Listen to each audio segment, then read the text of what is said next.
Hello tout le monde, bienvenue dans une nouvelle vidéo pour un In My Mailbox. Donc vous savez que c'est le rendez-vous hebdomadaire où on dit qu'on a reçu une boîte aux lettres. Normalement je l'ai fait tous les 15 jours, mais en fait là c'est un peu exceptionnel parce que j'ai reçu pas moins de 7 livres cette semaine, donc ma balle a explosé.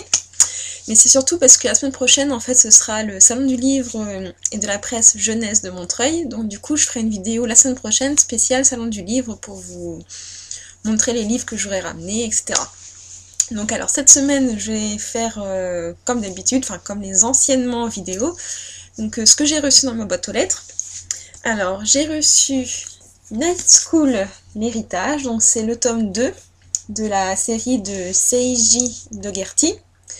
Donc voilà, avec une super couverture qui illustre la saison à laquelle se passe le roman.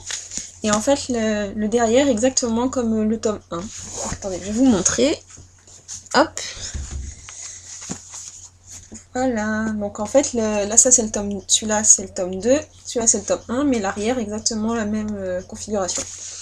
Donc voilà. Donc j'ai reçu Night School, l'héritage, le tome 2. Ensuite, c'est une auteure que je ne vous présente plus, puisque bon...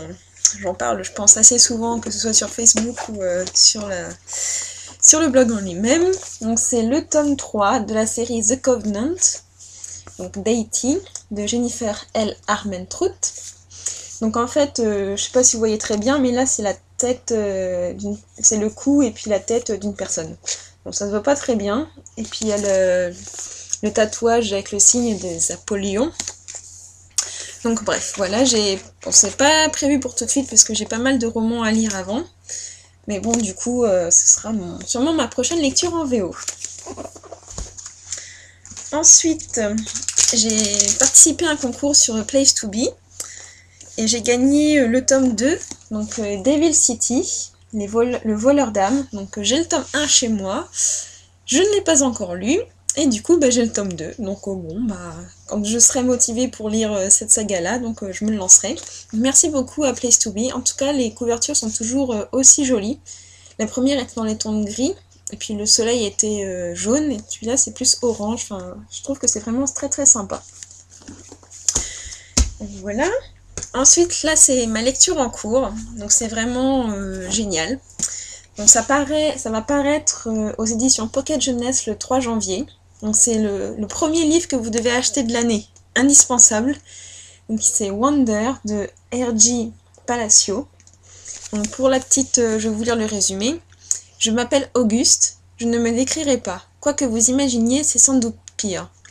Né avec une malformation faciale, Augie n'est jamais allé à l'école. À présent, pour la première fois, il va être envoyé dans un vrai collège. Pourra-t-il convaincre les élèves qu'il est comme eux malgré tout?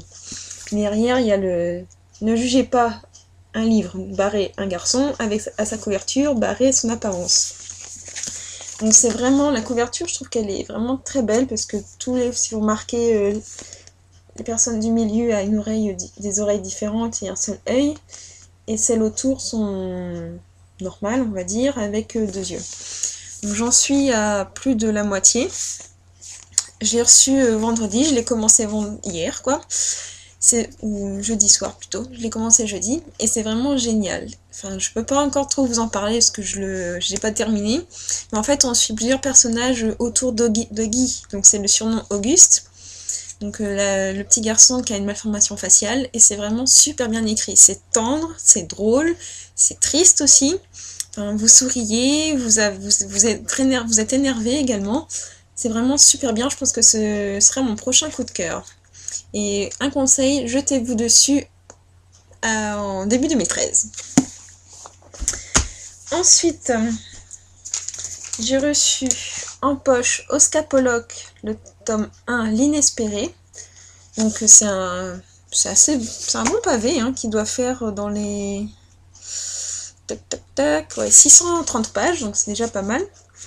Donc j'en avais beaucoup entendu parler, notamment quand j'étais allée au précédent salon du livre à Montreuil, il y avait les auteurs qui étaient présentes, et je voyais partout des Oscar Pollock et tout ça. Ouais, bon, pourquoi pas. Et puis bon, finalement il est sorti en poche, donc je pense que si ça me plaît, je continuerai dans ce format-là. Et puis, c'est des auteurs françaises, il me semble. Donc je pense que c'est encore Enfin, c'est une bonne série française à découvrir. Ensuite, j'ai participé à un concours La fin de Twilight organisé par Place to Be, mais cette fois sur Facebook. Donc j'ai gagné un lot envoyé par Oniric. Donc qu'ils ont envoyé des cartes, donc Twilight évidemment. Donc c'est principalement de Breaking Dawn partie 1. Donc avec le beau Jacob. Voilà. Hop. Tac. Hop. Et hop. Et un petit mot avec mon film préféré de la saga, enfin qui était mon film préféré de la saga, puis finalement c'est la partie 2, enfin bref. On n'est pas là pour parler de Twilight. Donc Eclipse. Et également un petit bracelet, vous savez, en silicone, avec la partie 1 de Twilight, chapitre 4. Donc merci à Place to Be, ça m'a fait super plaisir. Donc voilà les petits goodies de Twilight. Ensuite, c'est pas terminé. Ah, vous devez vous dire encore. Oui, oui. Donc j'ai reçu aujourd'hui donc Fleur de fantôme de Michel Jaff, donc publié chez Black Moon. Donc il va paraître, il est déjà paru d'ailleurs. Donc j'avais vraiment adoré le thriller de cet auteur qui était Antise. Et là j'avais vraiment très très hâte de découvrir cet autre thriller de la même auteur. Donc je vais vous lire le résumé. 100 000 $. 100 000 $ pour se glisser dans la peau d'une étrangère. Voilà le marché que proposent Bane et Bridget à Eve Brightman, le parfait sosie de leur cousine. 100 000 $ pour vivre la vie d'une autre, une vie de luxe absolu, alors qu'Eve n'a connu que les familles d'accueil, la misère et la faim. Le prix de cette mission de rêve, convaincre une famille entière du retour de la fille prodigue Aurora, empocher l'héritage, le partager et disparaître. Un jeu d'enfant, sauf que rien ne va se passer comme prévu. Donc à la lecture du résumé, ça me fait penser un peu à The Lying Game. Donc sauf que là, apparemment, il n'y a pas du tout de relation entre la fameuse Aurora, qui on ne sait pas ce qu'elle est devenue, et puis Eve Brightman, qui est le sosie. Donc est-ce qu'elles étaient sœurs et tout ça, on ne sait pas. Donc voilà. Encore je pense, un bon thriller de cet auteur que j'ai très hâte de découvrir. Puis la couverture est toute simple. J'aime beaucoup l'écriture Fleur de fantôme. Et voilà. Voilà, c'est tout. Et pour terminer, donc j'ai reçu un super roman. La couverture, rien qu'en elle-même, est juste magnifique et le travail qui a été fait dessus, c'est vraiment superbe. Donc il s'agit de Beta. Donc je sais pas si vous pouvez voir, si vous voyez les reflets un petit peu sur le tatouage.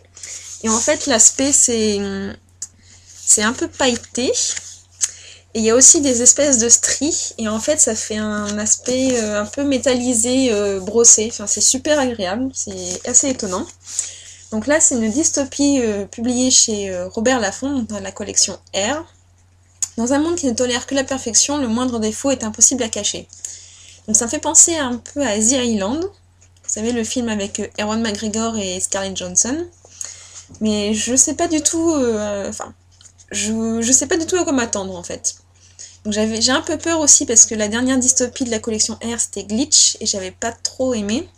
Là j'espère vraiment que je vais aimer, en plus ça va être adapté au cinéma par le réalisateur de Twilight chapitre 2, donc Chris Weitz. Donc pourquoi pas. Donc voilà, ce sera encore une de mes prochaines lectures qu'il faut que je programme dans mon programme très chargé. Voilà, c'était mon In My Box de cette semaine, exceptionnellement juste pour une semaine, puisque comme je vous ai dit, la semaine prochaine je serai à Montreuil, donc ce sera une vidéo spéciale Montreuil.